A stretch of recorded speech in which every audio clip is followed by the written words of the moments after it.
$5,500 a month. She doesn't get to touch a single penny. I'm the one who controls everything.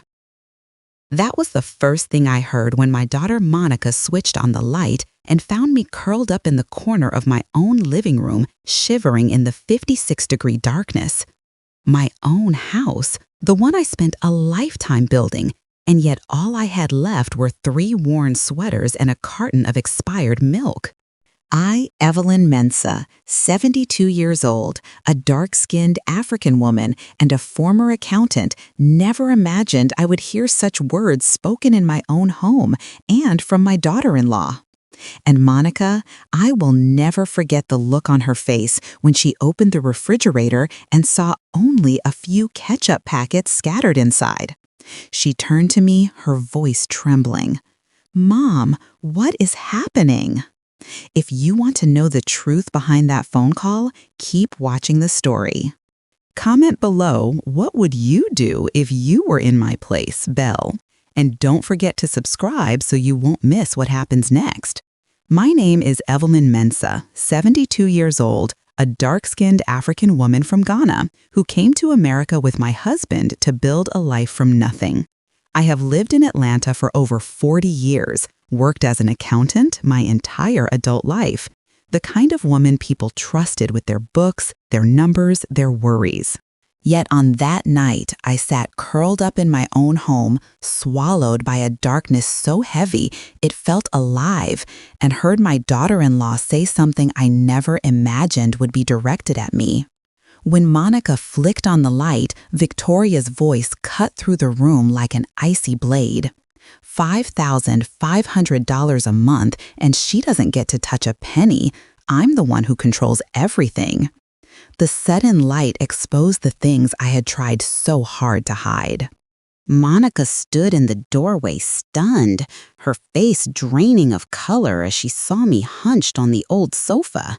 The house was so cold that my breath turned to mist in the air. I wore 3 thick sweaters, yet the cold still clung to my skin, crawled into my bones. I pulled a thin blanket tighter around me, hoping she wouldn't hear the hunger clawing inside my stomach, an ache I had grown so familiar with that it felt like part of me. Monica moved closer, her voice trembling. "Mom, why are you sitting here alone in the dark?" I couldn't answer. My throat held nothing but shame. She didn't wait for an explanation. She stormed into the kitchen, yanked open the refrigerator door, and the sound of it slamming back echoed through the house like a warning shot. Then came her sharp inhale. "Oh my God, Mom, you have nothing to eat." I knew exactly what was in that fridge. A carton of expired milk sagging in the corner like it too had given up. A hardened piece of bread I'd planned to soften with water before deciding it was a waste of gas, and a few ketchup packets I'd collected from fast food places. That was my food. That was all I had. My stomach tightened just thinking about it. Monica turned around, her voice cracking with anger and heartbreak. "Mom, you get $5,500 a month, and this is all you're eating?" Before I could explain anything, Victoria appeared in the doorway. She crossed her arms, leaned against the frame, and smirked. "I lock the food cabinet because she wastes things. Old people don't know how to manage money. I'm helping her." Her words hit the floor like something shattering. I lowered my head, my heart twisting painfully. In my mind, one question echoed over and over, tearing at me. I was an accountant for decades, and now I was being treated like a child who couldn't be trusted with her own money. Monica faced Victoria with a glare that wasn't the glare of a family argument, but the stare of a lioness ready to strike. "What did you do with my mother's money?" Victoria tilted her chin completely unbothered. "I kept it. She spends irresponsibly, so I'm handling it." I wanted to say I had never wasted a cent. I wanted to say I worked, I sacrificed, I saved every dollar of my pension with pride. But my throat tightened. In that moment, my voice wasn't the voice of the strong woman who had survived a lifetime of storms. It was the voice of a mother cornered, unsure how to save herself. Then Monica slowly removed her earrings. I knew that gesture well. She only did it when she was ready to confront something without backing down, when her anger sharpened into resolve. She stared directly at Victoria and said, her voice low but firm, "I'm going to find the truth, all of it, no matter who's behind this." And in that instant, I felt it. The ground beneath us shifted. The air thickened. Something larger than this moment was beginning to unfold. A confrontation was coming, and the truth waiting ahead was darker than I had ever allowed myself to imagine. Monica stood there, her breath heavy, and her eyes reddened as if she were forcing down a rage that had risen all the way to her throat. After the confrontation with Victoria, she stared at me for a long moment, her gaze full of disbelief and heartbreak. It was as though she could not understand how her mother, the woman who had once been the strongest and most self-reliant person she knew, could have ended up like this. Then, driven by an uneasy instinct, she looked around the room. She moved slowly past the sofa, touching the wall, the table, brushing her fingers over objects I hadn't properly cleaned in months. I watched every step she took, my stomach twisting with dread, praying she wouldn't see anything worse than what she had already discovered. But everything around me in that familiar little house had become evidence of the pain I'd been hiding for too long. Monica reached the thermostat. One glance was enough. Her voice burst out like a spark in the freezing silence. 56 degrees, Mom! Are you trying to freeze to death? I flinched, unable to meet her eyes. I just didn't want to bother anyone. The moment those words slipped out, I heard her heart break. Monica turned to me, her eyes wide with disbelief. I looked down at my trembling hands, guilt pressing down on my shoulders like a weight. I had lived quietly for so long that I forgot I deserved to live, not merely endure. She walked straight into the kitchen, fueled by anger, not fear. She opened every cabinet, every door, searching for what I had been trying to hide. And then she stopped suddenly, like someone had slammed on the brakes of a speeding car. A brand new lock gleamed on the pantry door. Monica placed her hand on it, shaking with outrage. Who locks a food cabinet from their own mother? I hurried to her, grabbing her arm, my voice shaking. Victoria said she did it so I wouldn't eat carelessly. Even as I spoke, I could feel the absurdity of my own words. Monica turned to me, her face soft with sympathy, but tight with pain. It was as if she was struggling to understand why her mother would allow herself to be treated like this. This isn't care, this is imprisonment. Her words cut through me like a blade, shattering the shell I'd wrapped around myself during those long months of silence. She didn't shout, she didn't need to. Every word carried the weight of betrayal, fear, and grief. She placed her hand on the lock again, and I saw it clearly. This was no longer a family issue. This was abuse. I wanted to say something to stop her, to ease her worry, to tell her I was fine, that I could handle it, that I didn't want her to fight. But I couldn't. My throat closed. All the days of cold, hunger, fear of being a burden, fear of causing trouble, all of it rose up at once, choking me. I barely recognized myself anymore. Monica inhaled deeply, trying to steady herself, but her shoulders still shook. She opened her mouth to speak, but before any words came out, something buzzed. Her phone. The sound was small, but it froze us both. Monica reached into her pocket, pulled it out, and looked at the screen. Her face went still. Daniel. Daniel, my son. Daniel, who stood silent while Victoria declared I wasn't allowed to touch my own money. Daniel, who believed I was confused and that his wife was taking good care of me. Monica gripped the phone so tightly that her knuckles turned white.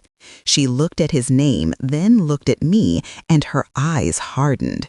It was a look I had never seen on her face before. For the first time in her life, Monica was not on her brother's side.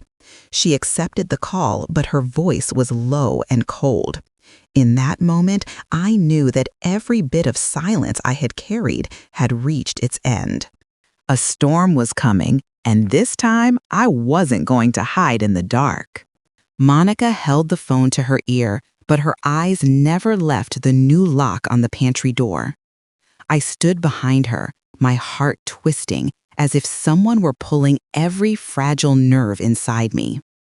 I knew this call wouldn't bring anything good. In a strange way, I felt it was the boundary between all the months I had endured in silence and the moment when the truth would be torn open in front of everyone.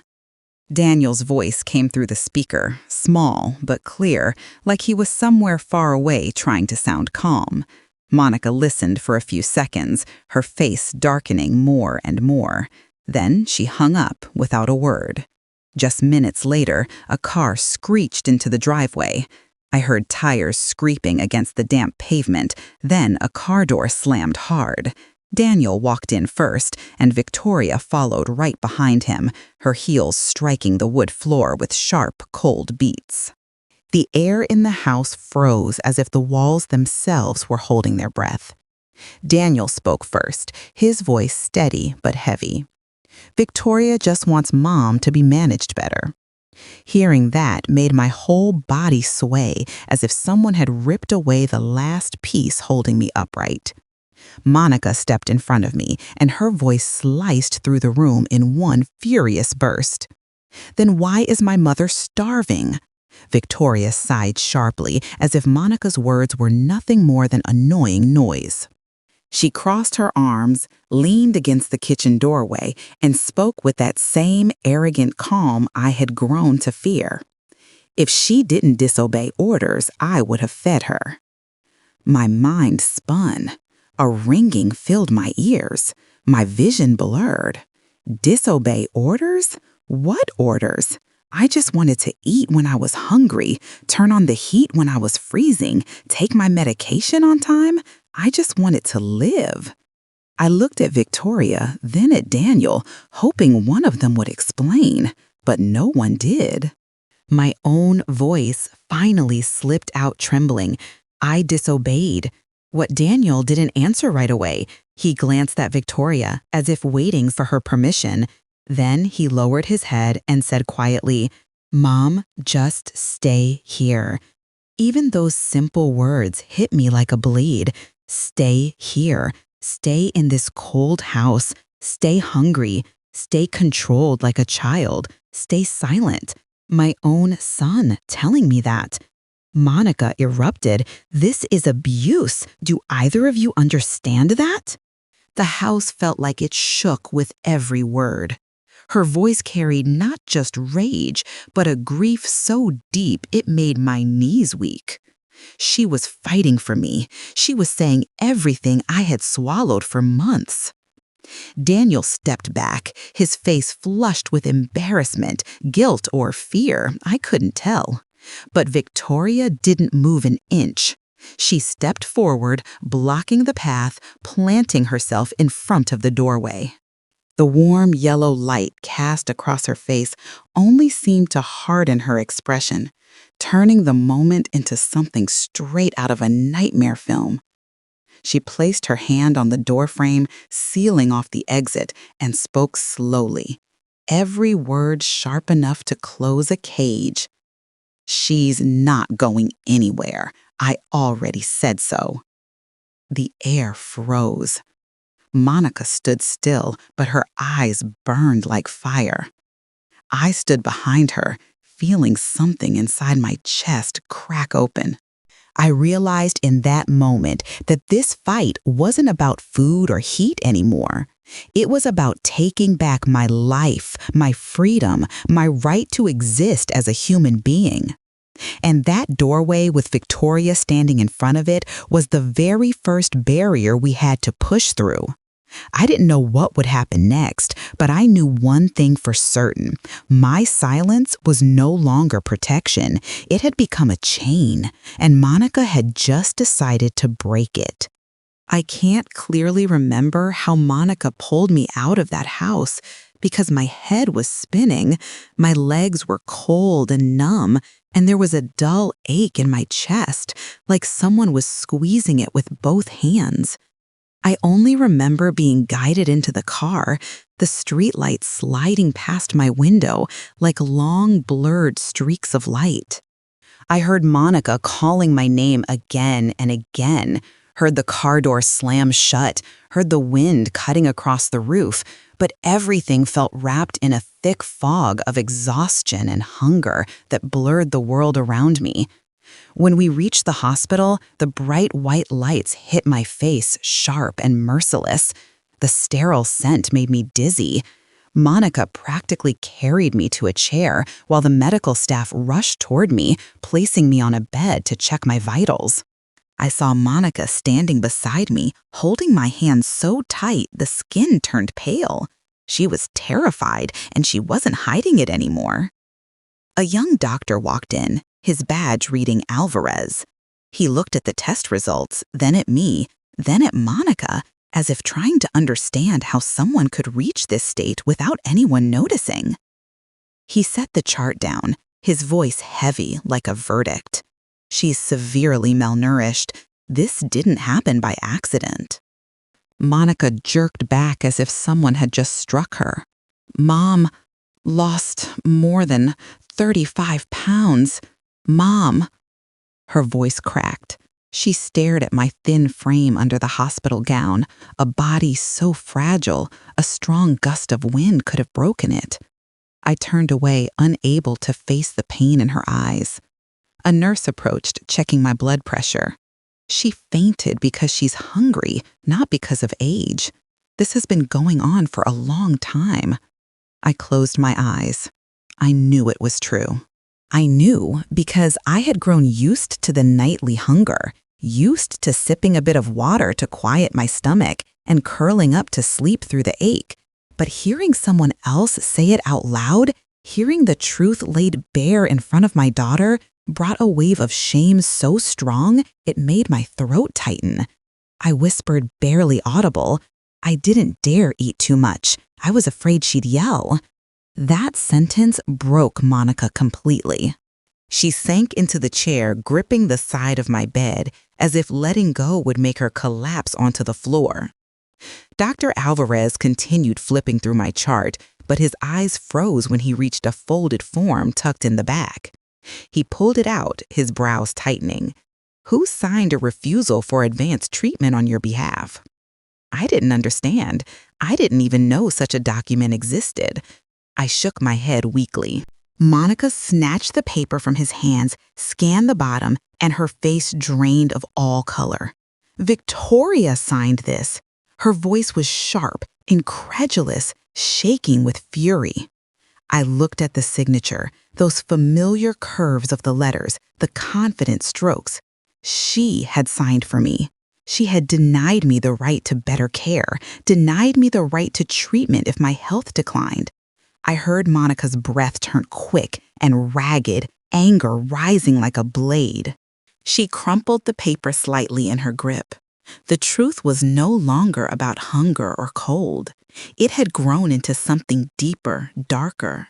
This wasn't just neglect. This was intention. Before Monica could speak, a woman stepped into the room. She wore a social worker's badge, her gray hair neatly tied back, her eyes sharp yet full of understanding. She looked at me, then at Monica, then at the doctor, reading the atmosphere as if it were written across the walls. Hello, I'm Patricia. I need to hear the full story. Her voice was calm, steady, and unmistakably authoritative. It felt like every secret in that room had just been summoned into the light. And I knew then the truth had run out of places to hide. After leaving the hospital, Monica took me back to her house so I could rest. We were both exhausted, but the fire in Monica's eyes hadn't dimmed. She slowed the car as we turned into her driveway, as if trying to process everything we had just learned without breaking down behind the wheel. I sat in the passenger seat, holding my thin coat against me, feeling as if everything in my life had turned into a tangled thread that could unravel with just one wrong pull. When the car stopped, Monica froze for a second. I followed her gaze and saw her frown. She stepped out of the car, walked toward the windshield, and reached for something tucked beneath the wiper. A brown envelope, slightly crumpled, like it had been placed there in a hurry. She held it up, glancing around the yard, before looking back at me through the window. Who put this here? I couldn't answer. My whole body tightened. After everything that had happened, any strange sign felt like a threat. Monica brought the envelope inside, turned on the lights, and laid it on the kitchen table.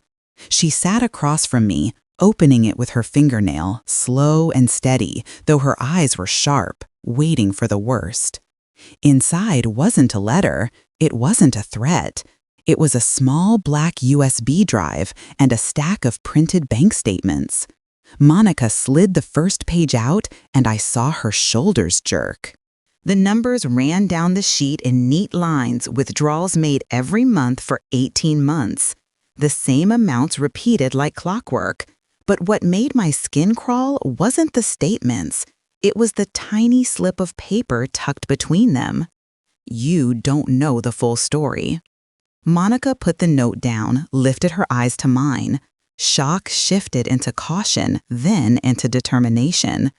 As for me, my heart pounded so hard I could hear it in my ears. I swallowed and whispered, "Monica, who's watching us?" She shook her head slowly. "No, someone's helping you." She said it with certainty, not guesswork. I looked at the statements laid across the table. Regular withdrawals, month after month, some small, some large, all from the account under my name, an account I hadn't seen or touched in well over a year. My throat tightened. I tried to understand, but fear drowned out everything else. Someone knew what was happening to me. Someone had been watching Victoria. Someone had been gathering evidence in the dark. Monica plugged the USB into her laptop. The screen lit up with files, screenshots, transaction logs, even footage from an ATM camera showing Victoria withdrawing cash again and again. It was all so precise, so organized that my scalp tingled. "She's been taking your money for 18 months, Monica," said, jaw clenched, knuckles white around the mouse. Not 1 month missed. I grabbed my chest, feeling a piece of my spirit being pulled away. All the nights I went hungry, all the evenings I sat shaking in the cold, all the days I was too afraid to ask for more food. It wasn't just cruelty. It was a long-running plan. And someone out there, a stranger, had seen it all. Just as Monica opened her mouth to speak again, her phone lit up on the table. A new message. No name, no avatar, just a line of text. "Meet me tomorrow." Monica looked at the message, then at me. We said nothing, but I knew from the moment that envelope appeared, this stopped being a family matter. Someone on the outside knew the truth, someone who'd been watching, waiting, and that lone letter M was an invitation, a warning, and maybe a lifeline.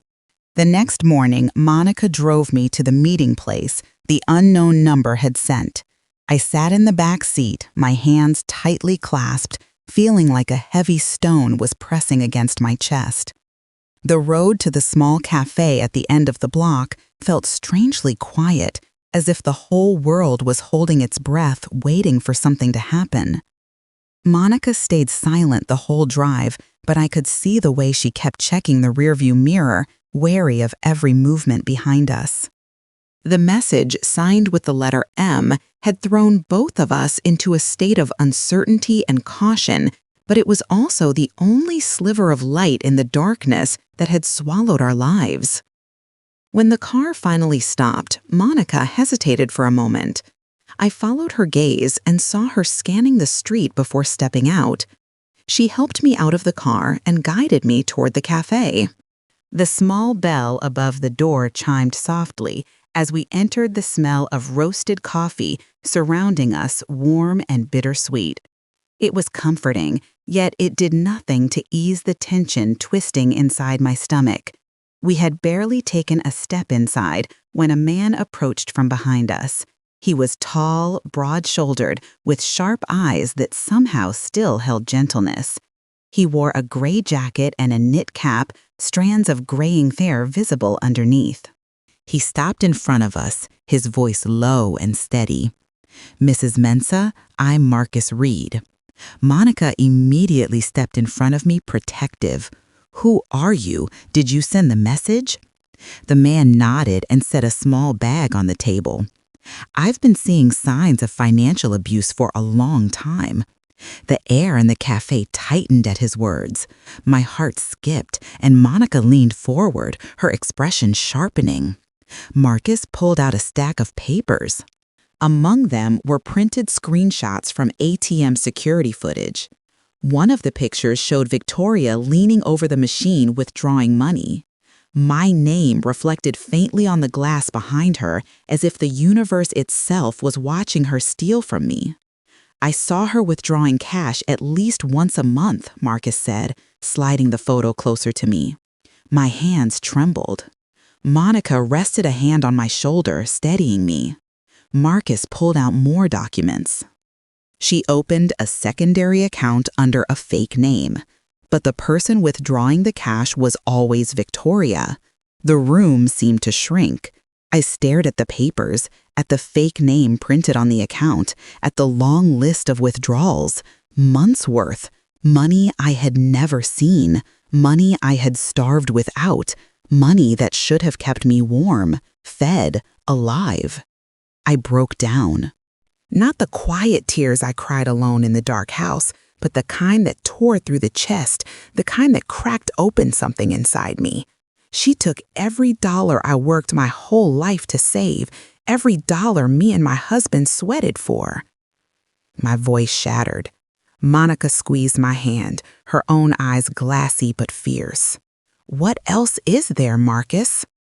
Marcus hesitated only long enough to take out another set of papers. He looked at me with a mix of sadness and certainty.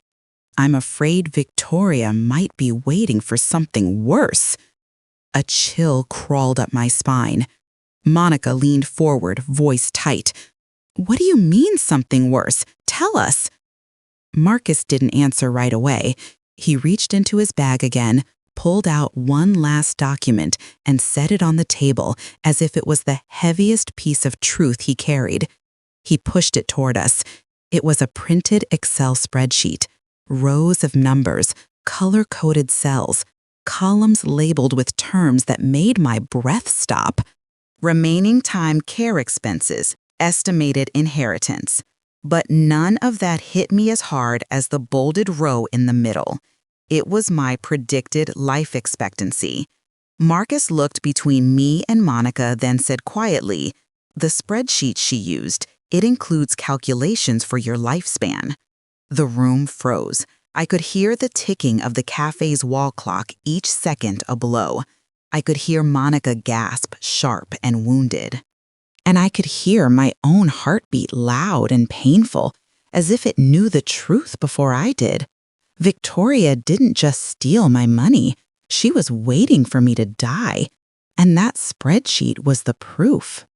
After meeting Marcus, Monica and I returned home in a silence so heavy I could hear my own heartbeat. I never imagined that at 72, my life would turn into a real-life investigation. But the more we uncovered, the clearer it became that if we stopped, if we hesitated, Victoria would keep stripping away whatever pieces remained of my life. The next morning, Marcus arrived with a folder full of documents. He said we needed to go place by place, talk to every person who had witnessed even a small fragment of my life over the past 2 years. I stood behind Monica as we entered the small pharmacy on the corner, the one where I used to pick up my blood pressure medicine every month.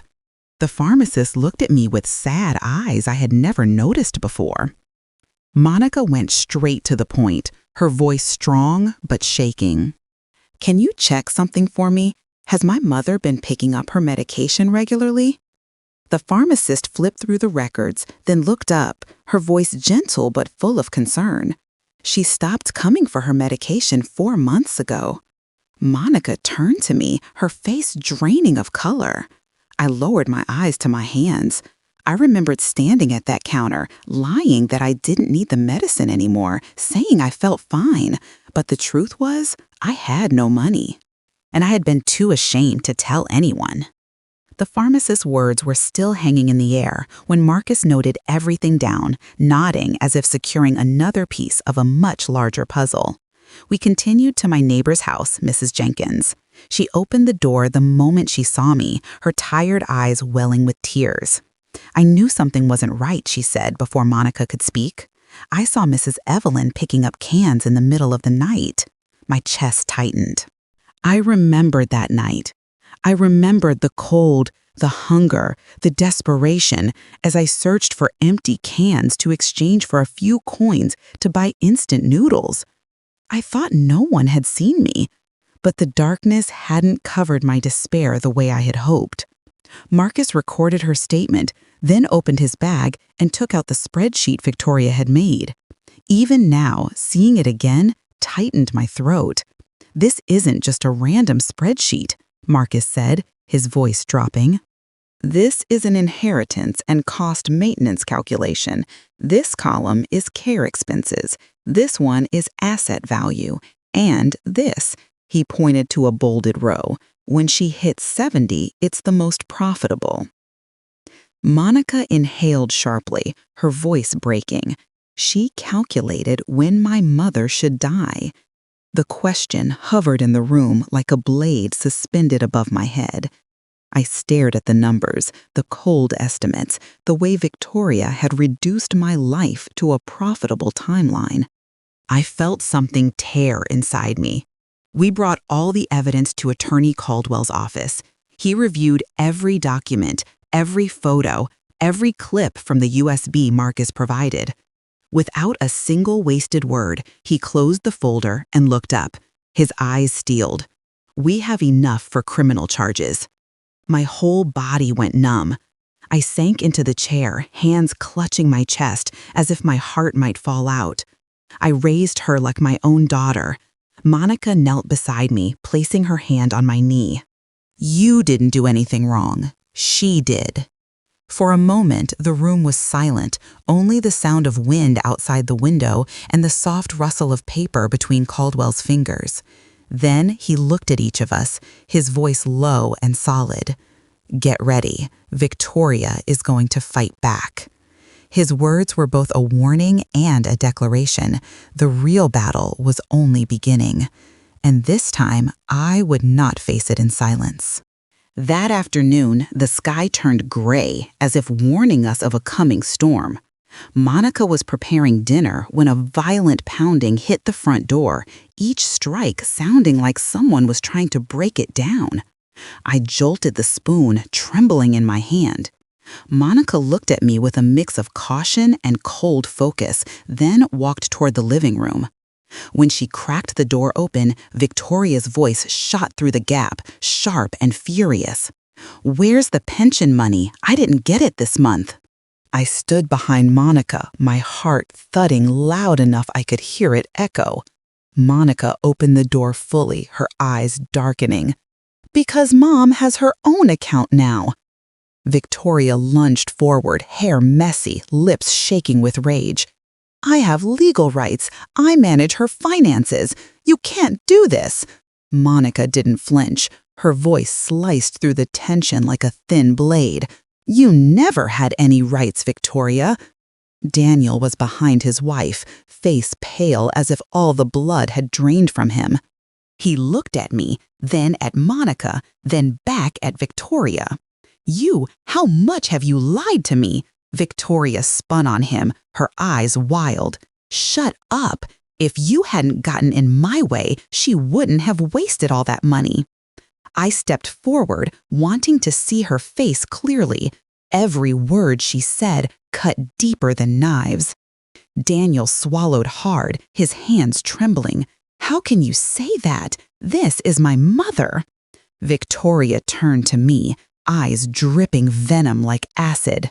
"She's lived too long already. She's too expensive." The floor seemed to tilt beneath me. My whole body went cold. Monica jerked forward as if slapped, her voice cracking open with fury. "What did you just say?" "It's the truth," Victoria screamed, losing what little control she had left. "I fed her, I cared for her, I managed her money, I have rights." "You didn't care for her," Monica said, enunciating each word. "You starved her, you locked the food away, you stole her money." "And you calculated when my mother should die?" Victoria's eyes widened, fear flickering beneath the rage. "You don't have proof." Monica stepped back, pulling out her phone. The screen's glow flashed on Victoria's face like a fire ready to burn everything down. "We have pictures of you withdrawing her money. We have your spreadsheet. We have bank statements. We have witness statements from the neighbors, the pharmacist, and evidence Marcus collected. And we have Attorney Caldwell." Victoria stumbled a step back, breathing like she'd been punched. Daniel looked at her like he no longer recognized the person he married. "Victoria, were you really planning to let my mom die?" Victoria screamed, unhinged. "I did everything for us. Do you think I wanted to care for her forever? She's draining money and energy, and she's never grateful." My hand pressed to my chest, trying to steady the pain. My son stood frozen, trembling, saying nothing. Monica moved forward, her presence overwhelming the room. "It's over, Victoria. You don't touch my mother. No money, no control, nothing." Victoria's teeth clenched, her eyes glowing with hatred. "I'll sue you. I'll get everything back. You won't win." Monica leaned in, her voice low, thunderous. "Get out of my house." Victoria stiffened. Monica repeated each word a hammer. "Next time we meet, it'll be in court." Victoria grabbed Daniel's arm, but he didn't move. He stood slightly closer to me instead. Seeing that broke something in her face. Distorted with rage and humiliation, she finally stormed down the steps, footsteps heavy, dragging her fury like a shadow behind her. When the door shut, I felt as if I'd taken my first real breath in years. But deep down, I knew this wasn't the end. The real storm was still coming. On the day of the trial, I stood in the wide hallway of the county courthouse, my hands trembling slightly, though no longer from fear. This was the moment Monica, Marcus, and Attorney Caldwell had spent months preparing me for. The sky outside was cold and blue, sunlight slipping thinly through the tall windows, making the entire place feel sacred and merciless at the same time. Monica held my hand tightly, and Marcus stood just behind us like a silent shield. When we entered the courtroom, I saw Victoria on the opposite side. Her hair was messy, her heavy makeup failing to hide the exhaustion and anger etched into her face. Daniel sat one seat away from her, stiff and distant, like he didn't recognize the woman beside him. Their lawyer looked tense before the hearing even started. The session opened with the judge's firm, clear voice. Case number 7321. Defendant Victoria Hayes, charged with elder abuse, financial exploitation, and endangerment. My heart pounded hard. Monica's hand on my shoulder steadied my breath. The first witness was my doctor from St. Mary's Hospital. He stood with the medical file in hand, speaking each word with surgical precision. Mrs. Evelyn suffered severe malnutrition. This could not have resulted from irregular eating. This is the result of prolonged food deprivation. Victoria shook her head, muttering under her breath, but the judge demanded silence, forcing her back into her seat. Next came Jennifer, the forensic accountant. She placed a thick stack of documents on the stand and flipped through them. Total missing funds, $86,000. Money consistently transferred from Mrs. Evelyn's account into a secondary account opened with falsified information. Every monthly withdrawal was made by Victoria Hayes. A wave of whispers spread across the courtroom. Daniel lowered his head, hands covering his face. Then Marcus took the stand. He carried a new file he had uncovered just 1 day earlier. The judge opened it, then nodded for him to read aloud. Marcus spoke, voice low but sharp. She contacted the insurance company asking, what happens if she dies earlier? This is an email sent directly from Victoria to the insurance agent 3 months before Mrs. Evelyn was hospitalized. Victoria shot to her feet. No, it's not like that. I was only asking, just asking. But no one believed her. Monica stared at her as if seeing a monster unveil its true form. Finally, Attorney Caldwell requested that the infamous spreadsheet be shown. The projector lit up the courtroom wall, displaying Victoria's cold calculations. In the center of the page, highlighted in yellow, was the number that froze every breath in the room. Age 70. Silence spread like smoke. The judge looked at Victoria. Explain this. Victoria stood, her voice cracking. It was just a hypothetical exercise. Just numbers. It doesn't mean anything. Marcus stepped forward and placed another printed sheet on the judge's bench. Each column labeled reduced cost corresponds to Mrs. Evelyn becoming weaker. The row marked lowest expense aligns exactly with age 70. This is not a hypothetical. This is planning. I closed my eyes. The words pierced me like needles. The judge set the documents down, staring at Victoria with an expression I had never seen on a person wielding authority. Disappointment, severity, and a trace of sorrow for a morality so deeply corrupted. You deliberately pushed your mother-in-law into physical decline, the judge said. Every piece of evidence points to intentional harm, calculation, and financial motive. Victoria broke down crying, but it wasn't remorse. It was panic, a person watching her schemes collapse. Daniel didn't move toward her. He didn't comfort her. He didn't even look at her. The air tightened, swelling with tension as the judge lifted the gavel. Everyone leaned forward, every breath held in suspense. The court's ruling is as follows. We all held our breath. My entire life waited on the next sentence. The gavel struck with a sharp crack that sliced the air in the courtroom. I closed my eyes for a second, then opened them just as the judge read the final part of the sentence. 4 years in prison and full restitution of the stolen funds. Victoria collapsed into her chair, eyes hollow, fingers clamping the edge of the table, as if she could hold on to something that was slipping away. Daniel seemed drained of breath, sitting frozen, staring at nothing. He was no longer the confident man who once stood behind his wife, but someone shattered by the truth. As the judge stepped down, the courtroom filled with murmurs, camera clicks, and reporters whispering. Monica squeezed my hand, gently grounding me.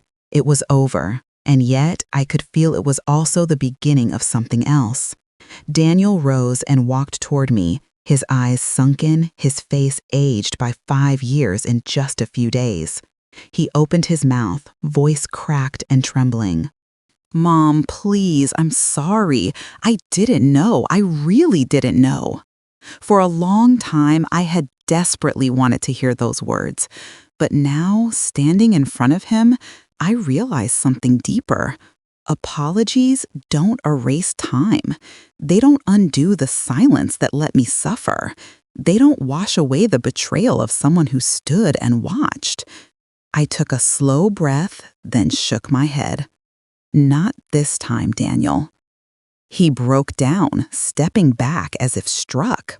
Monica stood between us, her presence fierce and unwavering, a wall no one would break through again.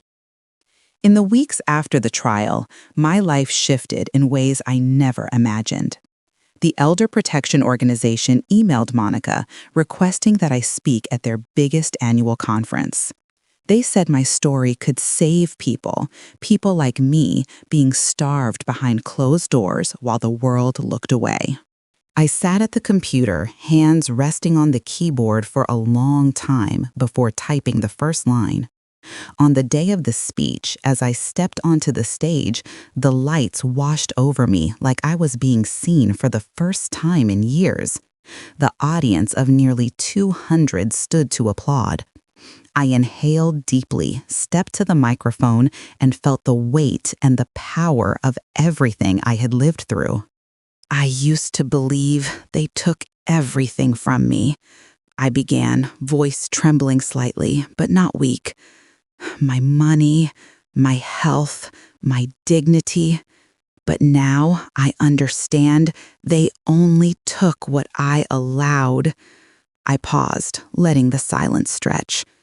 They took my money, but they didn't take my voice. The applause rose like a wave. Saying it aloud felt like reclaiming every piece of my life that Victoria tried to erase. A reporter raised her camera and asked if I had any message for families who might be facing something similar. I stared straight into the lens, feeling every heartbeat steady and strong. I'm here to protect people like me. I was not afraid anymore. I no longer hid my tears. I no longer stepped back to make room for someone else's cruelty. That night before leaving the hall, I paused in front of the glass doors. My reflection stared back a dark-skinned woman who had once been starved, silenced, and treated like a burden, now standing tall with eyes full of resolve. I turned to Monica, then to the documentary crew filming the event, and spoke the final words, a warning, a plea, a reminder. Are you sure your parents are truly safe? The room fell into complete silence, and I knew then my story no longer belonged only to me.